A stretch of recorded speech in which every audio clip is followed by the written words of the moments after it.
வணக்கமுங்க. நம்ம மேலே இருக்கிற மாடு பார்த்தீங்கன்னா, ஒரே காரசாரமான பேச்சா தான் இருக்கும். ஏன்னா, நம்ம அப்போ காலையிலேயே ஃபஸ்ட்டு அந்த மாடு விலை கேட்டோம். அப்போ ஒரு விலைக்கு கேட்டு வந்தோம். அப்புறம் பார்த்தா கொஞ்ச நேரம் கழிச்சு, அவங்க பிடிவாதத்திலே பண்ணாங்க. அந்த மாடு ஒரு 3 தாட்டி நம்ம விலைக்கு கேட்டோம்.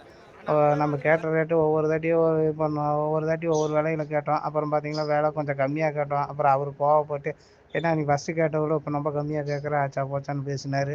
சரி நம்ம கஸ்டமர் முன்னால் நம்ம அப்படி பேசிக்கிட்டு நம்ம அவர் மாட்டு வியாபாரி பேசுகிறாருன்னு சொல்லிட்டு நம்மளும் டென்ஷன் ஆகி பேசினோம்னா அந்த கஸ்டமர் முன்னால் அது நாகரிகமாக இருக்காது. அதனால் புரிய வச்சு அப்புறம் கடைசியில் அந்த மாடு எங்களுக்கு பிடிச்சதுனால தான் அவர்கிட்ட திட்டு வாங்கி கூட நாங்கள் அந்த மாட்டை பிடிக்கணுமேன்னு சொல்லிட்டு அந்த சேவலை சட்டை மாட்டை பிடிச்சிட்டு வந்தோம்.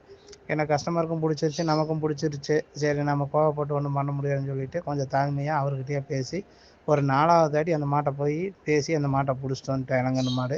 இந்த மாடு கல்பாக்கம் கஸ்டமருக்கு வாங்கி கொடுத்துருக்குறோம். அந்த கருப்பலின்னு போட்டவர் அவரும் நல்லபடியாக சந்தோஷமாக வாங்கிட்டு போயிட்டார். சரிண்ணா 1000 500 எச்சா இருந்தாலும் பரவாயில்ல மாடு நல்லா இருக்குன்னு அவரும் சந்தோஷமாக வாங்கிட்டு போயிட்டாருங்க.